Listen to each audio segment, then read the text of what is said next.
flexible like they are. So, okay, you text me your homework went pretty good, that you were liking the pendulums, that they Yes. seem to do a good trick with you. Yeah. Okay. Yep. Do you have any questions before we get started on anything? I do. Go ahead, hit it.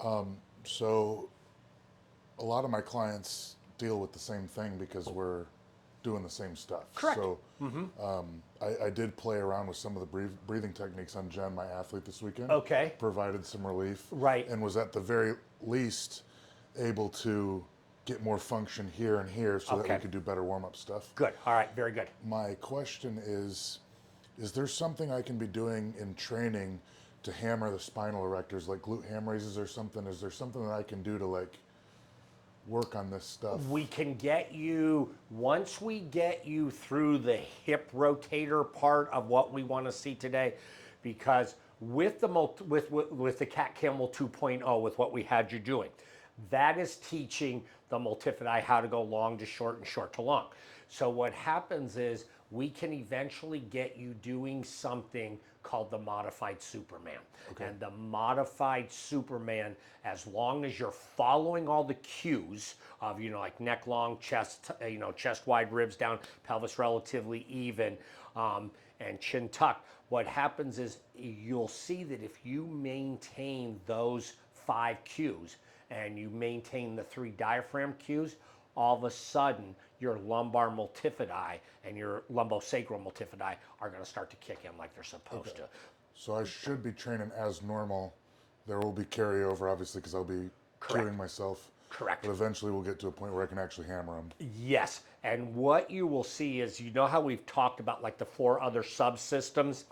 When we work the 4 other subsystems, that's when we're really starting to train more of the multifidi as they basically go from sacrum to cervical area. But great question, yes. Okay. But there are specific exercises we can do for your lumbar multifidi to give those thoracic erectors a break. Right. And that's basically what they need. Yeah, So other questions? Nope. All right. So you're doing okay with the 90-90 breathing. Yep. You're doing okay with the crocodile breathing. I want to check what your Cat Camel 2.0 looks like. And let's see. So let's get on hands and knees for me. So get knees underneath hips, hands underneath shoulders. You're in a perfect spot. Good. All right, I'm just going to pull this up right here. So lips together, teeth slightly apart, tongue towards roof of mouth. Make sure your I think I have to go further this Go ahead, yeah, go what you need to do. Go ahead and make sure chest is pushed away from the table, chin is tucked, nice job. You're looking roughly at that 30 to 45 degree angle out in front of you. Your legs are good. Now, just let me see your Cat Camel 2.0. Ooh, nice. Nice job. All right, excellent. So now you own the Cat Camel 2.0.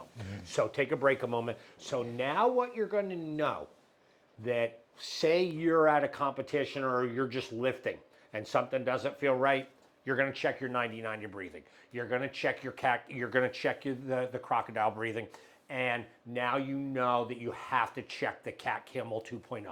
That was perfect the way that you did it. So give yourself credit on that. So now what we're going to go ahead and do is we're going to check your hip rotators, because and this goes back to what we talked about at the first day, where we talk about like people, I'm not picking on CrossFit, but you seem to see it more on those videos where like people pee themselves when they're doing like a heavy lifting. This is where you see the hip rotators, which one of them, there's 6 of them, what piece of fascia attaches to the bottom of the pelvic floor, and it doesn't let that pelvic floor respond like it's supposed to. So basically, we're going to check your hip rotators now. Cool. Any questions? All right, let's get you to give yourself credit. You've done very well. Really, I'm serious. Lay down on your belly. Give me your glasses so nothing happens to them. So they're right over here. All right. So just make yourself comfortable. I really don't care what position you have your head in and everything. That's totally up to you. Just let things relax. Good. So this is hip internal rotation. And you should have about 30 to 45 degrees of movement on both sides.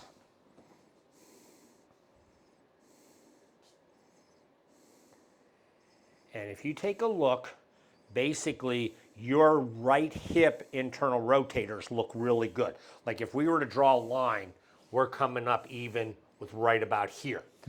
But if you take a look with your left hip internal rotators, they start to tighten up right about there. And you feel how tight that is right there. So what happens if we draw a line from here, you're only getting to here. On your other side, you're getting to here. Okay. So we can't make the right side tighter, but we can make the left side looser. And that's what we're going to show you. Now we're going to check your external rotation. And your external rotation is pretty good. You're getting up right to about to there.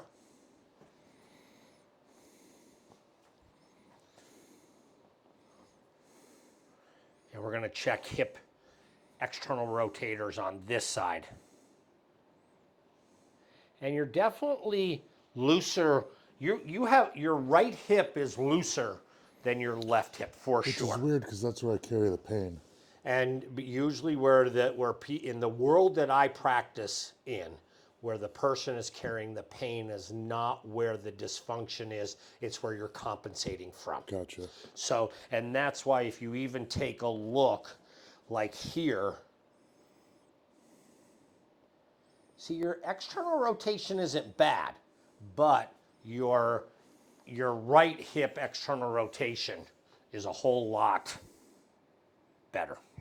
So we know we're going to address the left hip.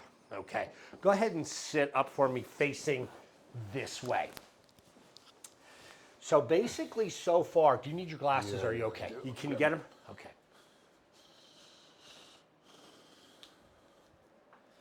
So basically, to sum up what we've done so far, we have given your intrinsic core back to you in this area with the 90-90 breathing. We have given your crocodile breathing to you because this area is starting to move like it's supposed to. Now, we also know that last week your thoracic erectors, and it was more the second group out versus the ones further out here. What happens is once we saw that we were started to do like a pendulum in through here, we saw that all of a sudden you started to get that 8 to 10 degrees of lumbar flexion and extension that you're supposed to have without compensating here or here. So then, because if you notice, we didn't do a pendulum at all. I just said, okay, let's lock your spine in all place and let's see what happens with your 8 to 10 degrees of movement. You did fabulous. All right. So the fourth part of the core stuff that we work on with immaculate dissection is you're looking at these rotators, okay? We're looking at them on both sides, but the glute max is covering it here. So what we saw your right hip has good external and internal rotation. It has really good stuff. But what happens is we saw that your left hip external rotators are locked in a short position, because when I tried to take you into internal rotation, which is basically taking the leg out to the side, we saw that you did not have the same motion as what you had on the right side. So that's how we know they're locked in a short position, these basically under this big glute max. So what happens is we saw that your external rotation, you had more external rotation on the right than you did on the left, but your limitation of internal rotation on the left was more than what your limitation was of external rotation. So you always go to the tightest tissue. You brought up a good point. You said, but everything's on my right side. It's because you've been beating these up for a really, really long time. And they're saying, we just don't want to do this anymore. what happens is one of these rotators is what comes along here and it attaches to the bottom of the pelvic floor via fascia.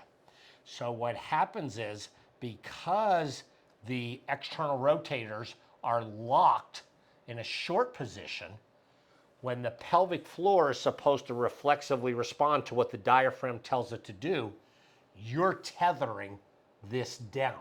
So somebody could stretch out these rotators all you want, but if you're not cueing the diaphragm, the pelvic floor, and your rotators at the same time, you're never going to win the battle. And this is why with everybody with sports, or just even in life right now, this lumbo hip pelvic complex is really where you start to need to identify where problems are.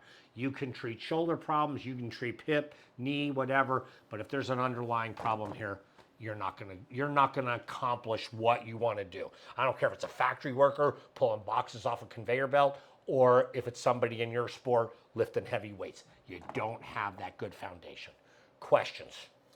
Kind of an unconventional one. Okay, go ahead. If I'm injecting into my glutes, is that going to go deep enough to interrupt those?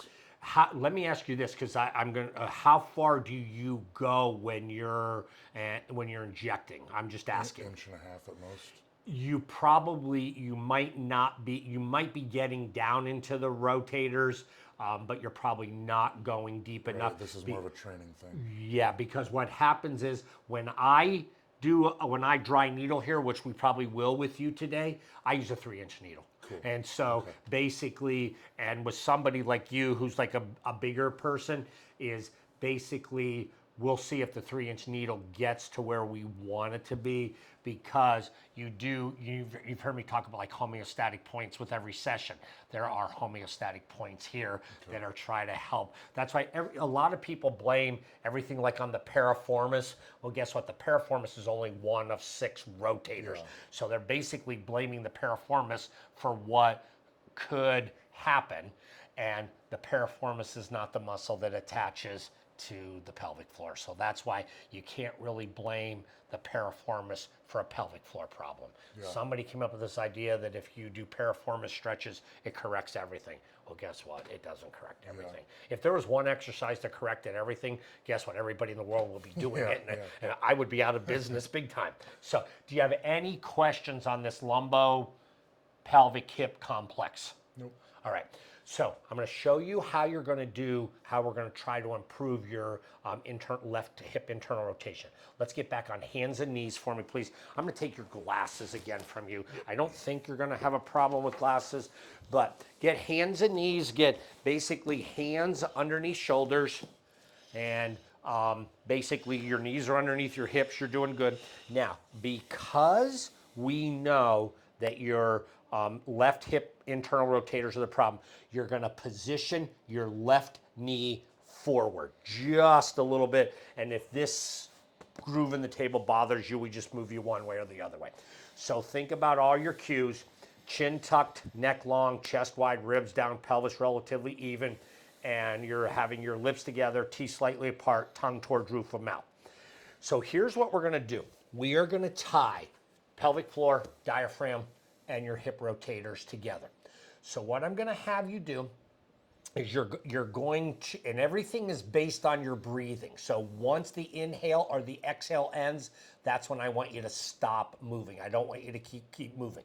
So go ahead and inhale. On your exhale, take your exhale as long as it can, as long as you can control that exhale. You're going to sit back onto your heels and you're going to let your pee go. Okay?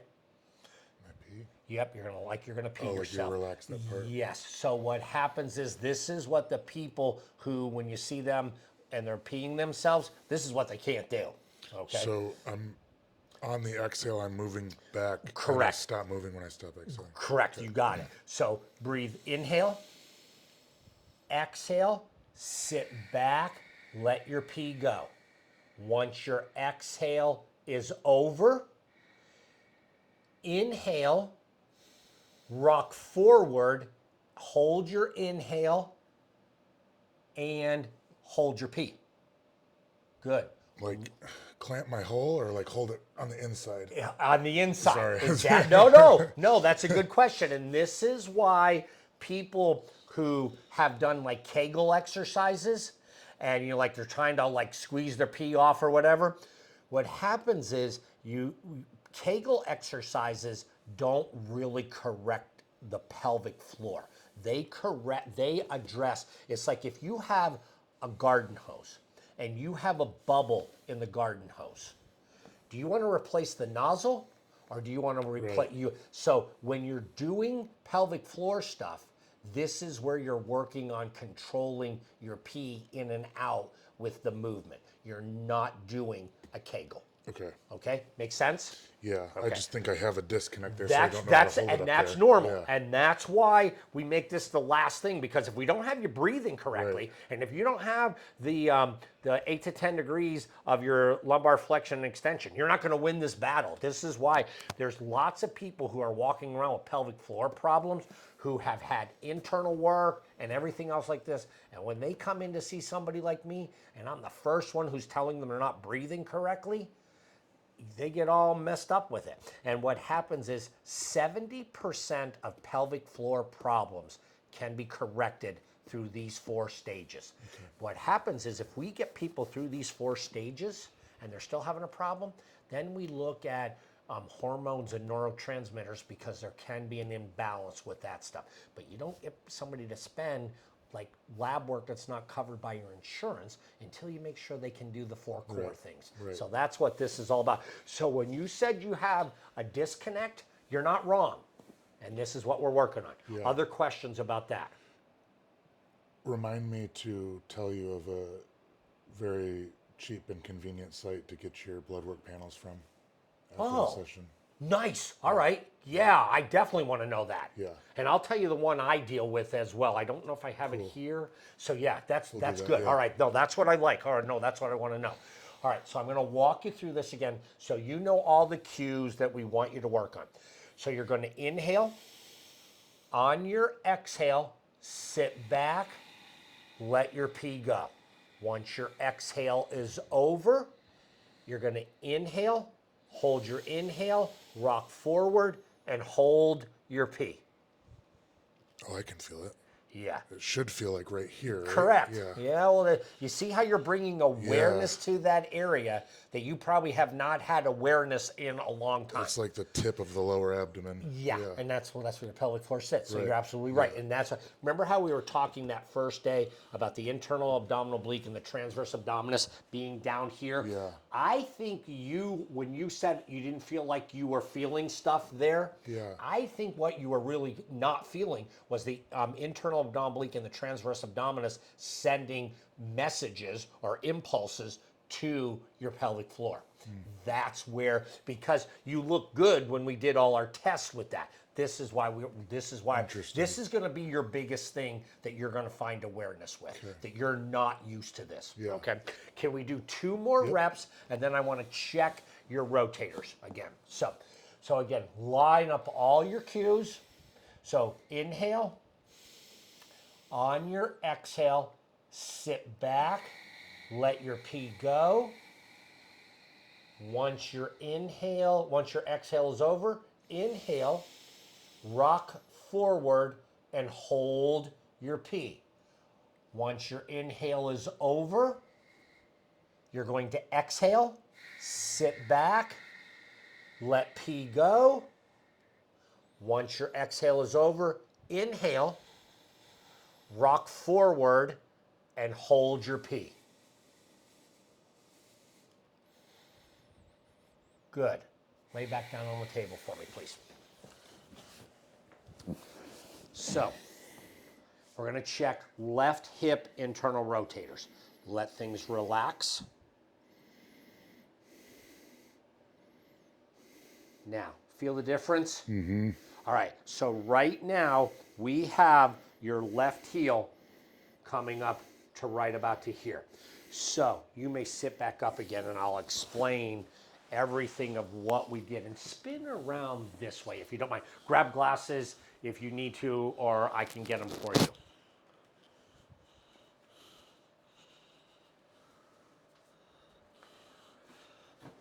So basically, what we just did is when we were having you sit back, what was happening is we started off with an inhale, which allowed your diaphragm to come down and it allowed your pelvic floor to reflexively come up.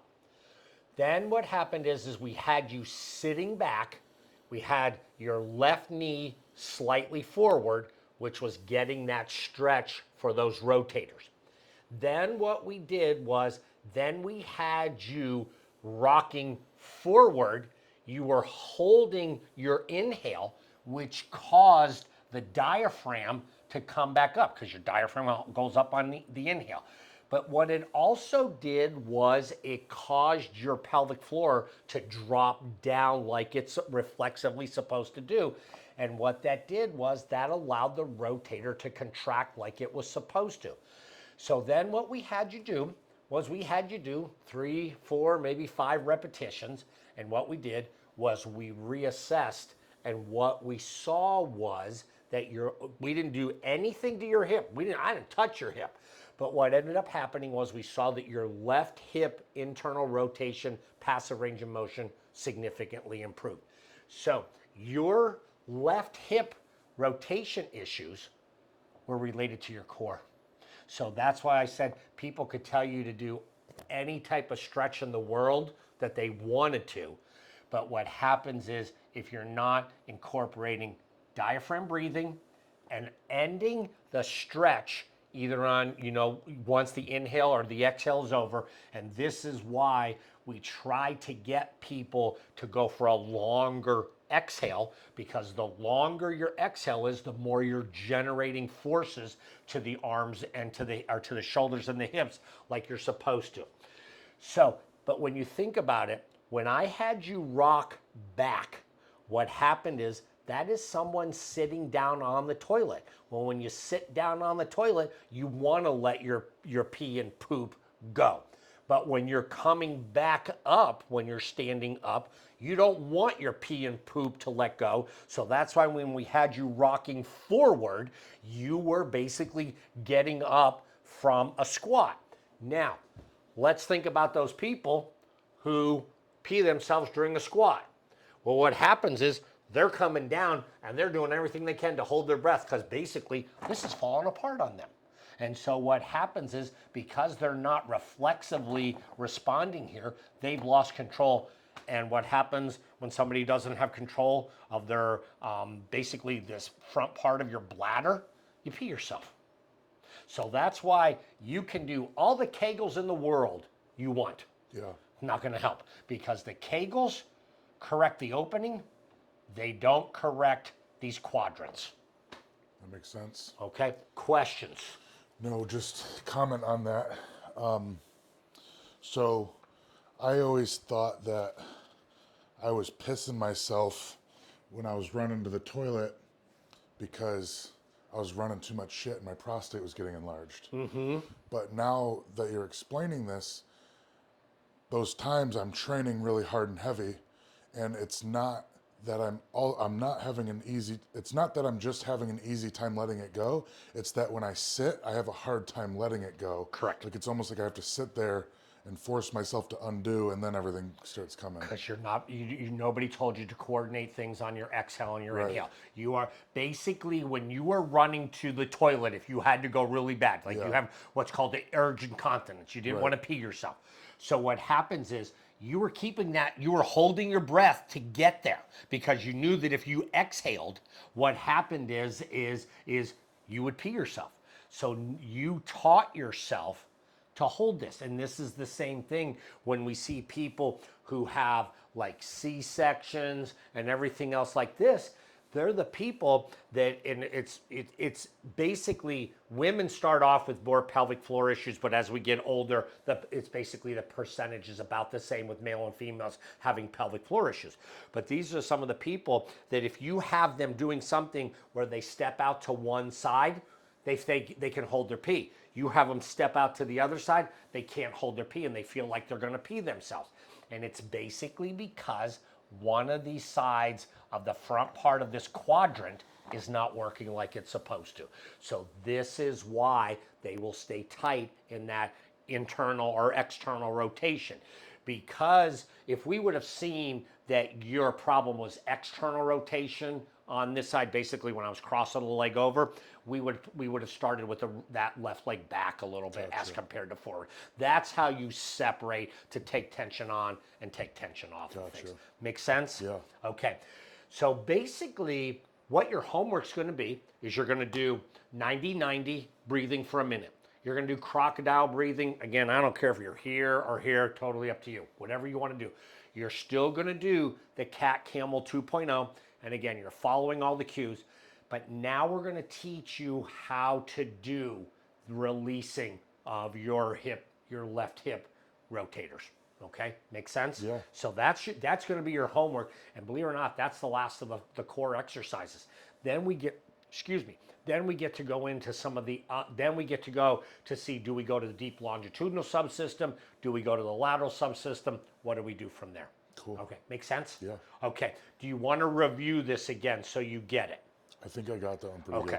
good. Yeah, that one felt good. All right, any questions on that? So basically, you're just going to do about 3 to 5 reps.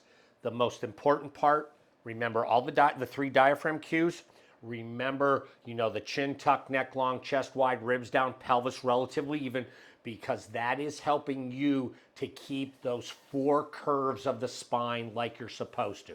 This is why if you see somebody who's rocking back and all of a sudden they arch up their low back and they're not keeping that lordosis, well, that means if somebody I'm seeing for the first time, that means probably somebody didn't work the Cat Camel 2.0 with them so that they know that they're supposed to maintain that lordosis when they come in. Okay? Yeah. So that's basically what we want you to work on as Can I well. make one note for that? Yeah, do whatever you want to do. So to put that into practice with something like the deadlift, when you see someone set up like this and they try to get tightness by going like that and they arch their low back up, those people are typically the ones that we see piss themselves because they're causing that disconnect. And a lot of times it isn't even disconnects that we're talking about. It's literally just in their head or their coaching or whatever. It's a poor cue. It's a misunderstood cue.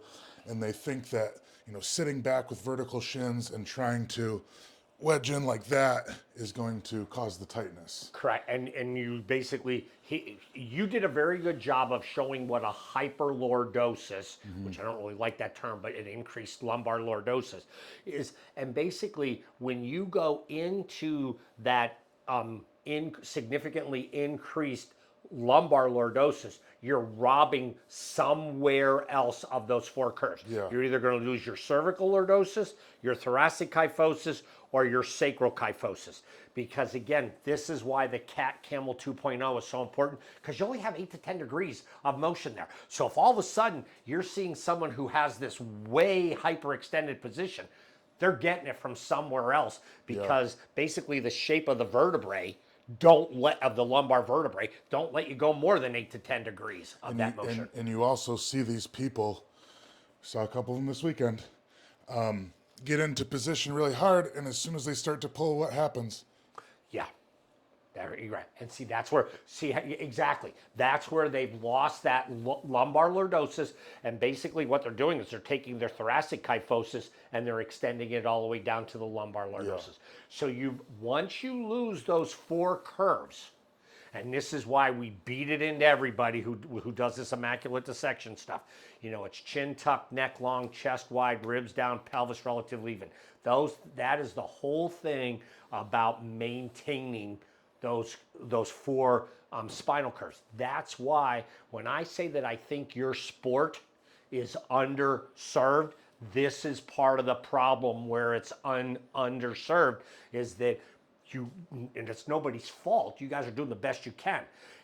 But it's getting someone, and you just demonstrated it, somebody who has too much of a lordosis. Well, that's not, can they lift? Yeah. Are they efficient at lifting? No. Are they setting themselves up for an injury? Yeah, they're definitely setting themselves up for an injury. But then you also showed somebody going from that hyperlordosis, then all of a sudden they were going to that kyphosis. So right then, they've taken away that spinal stability. And then if you're not incorporating that breathing, and you and I have talked about this before, that your strongest at the end of your inhale right when you go to exhale.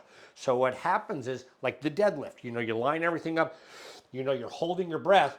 Then what happens, as soon as you start to lift, that's where you're trying to control that long exhale so that you're generating more and more force. That's why the longer we can get somebody to exhale, the more efficient they are, the stronger they will be, and the less chance for injury. That's really what we want to do. Yeah. So, makes sense? Yes. Okay, any questions? How are your thoracic erectors feeling? They feeling tight Way, at all? way better than last week. All right, do you think we need to do some dry needling to them, or do you think you're okay this week? I'd rather do the glutes if it was one or the other. That's fine. Yeah. That's fine. We're good with that. So, all right, I'm going to give you a pillow. You're going to put this pillow right here. And you don't have to put your head in that unless you don't want to. I'm going to give you a pillow for give me your glasses again, please. Thank you. Any questions on anything we went over? Nope. All right. So basically, when I see you again, that's when, if we see that you own all of these things, that's when we're going to start to do something that's called the quadruped alternate. Cool. And that's where you start to expose where the other four subsystems have a problem. Okay. And this is what, when I don't know if it'll be while I'm still working, but what will happen is pretty soon you're going to start to see that on the sidelines of major sporting events, including yours, what will happen is people will be doing those perturbations like I did with you the first day. And if you pass all the perturbations, then they're going to put you in the quadruped alternate and having you doing arm and leg movements. We'll have to do something one of these days where we can. I want to be able to take this and do it with my athletes actually on the sidelines. So we'll have to. And I'll show you, that's where like the perturbations that I did with you the first day. So what happens is, because I would say like almost 100% of everybody who comes in here is an intrinsic core problem. Yeah. So you can do these. But what happens is, say you have somebody come in who, they've been to somebody else and they work their intrinsic core and they pass all 7 perturbations. What happens is, and let's say they, both feet don't come up or they don't lean back. Well, they check off that intrinsic core. But what happens is if they don't have one foot coming off, that means they've passed the deep longitudinal subsystem. So by doing these perturbations, you've ruled out 2 other problems. Then what we can do is we do what are called lateral perturbations for the lateral subsystem. And then if they pass that, then we check what's called the anterior and posterior oblique, where we're pushing like one hand on the front of a shoulder and we're rotating them to see if they fall apart. So you can do all these tests really quickly because they don't take that long to do. And you're going to know right where your problem is. Immediate feedback after an event. Exactly. Yeah. That's exact. And then what happens is, then you get them down into that quadruped alternate. And what happens is, with these arm and leg movements, that tells you right where your problem is. So you're correlating what people show you in perturbations versus what they're showing when they're in a quadruped alternate. Gotcha. And you marry it all together. You can figure this out in 5 minutes. Yeah. And it's the perfect example was, you thought your problem was in your right hip. Yeah. Today we proved your problem's in your left hip. Yeah. And this is where people who are getting treated at the site of pain, they'll get some relief, but the problem will keep coming back. Yeah. And that's what's happening. And we find this out all the time. Yeah. And that's why I love the subsystem stuff. So, questions? Making sense? Yes. All right, good job. All right.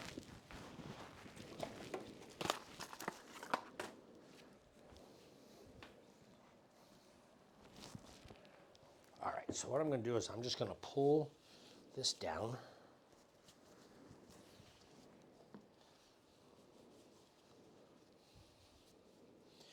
So what we know is that your left hip external rotators were definitely the problem.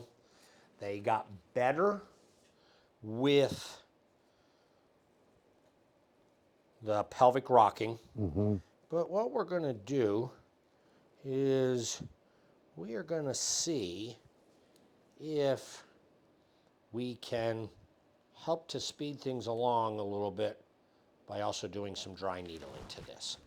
So this is a 3-inch needle.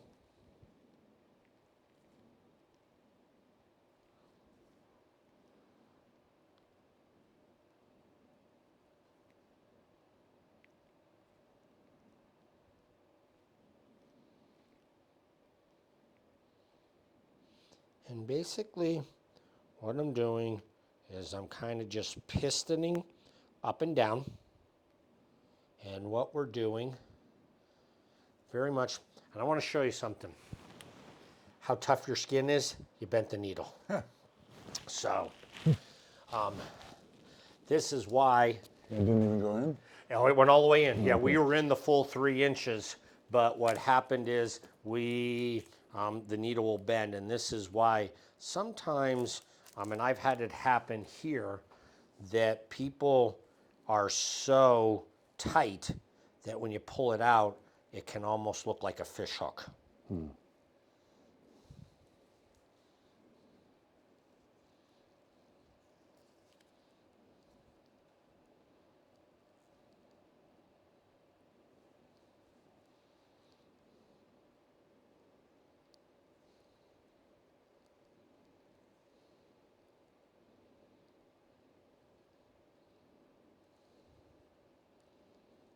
How often do you inject your glutes? I try to do belts because they kind of hurt. But I inject every day, so they usually go, belt, glute. Okay, because I'm thinking, and I'll have to check this, and you might know this answer already, is I'm wondering if the toughness of your skin down in this area may be from injecting. Yeah, I used to do only glutes, and I've been injecting for almost a decade now. Okay, so I'm gonna have to check. I think that's why basically that skin over your glutes is almost like leather.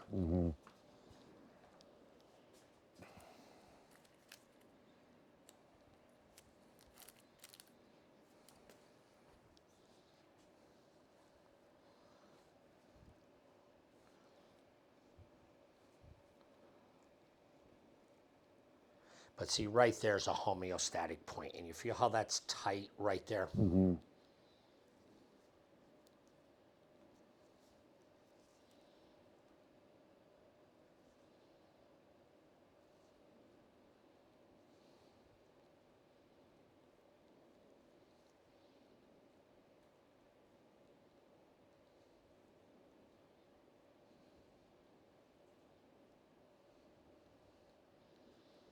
Okay, now I'm going to show you something.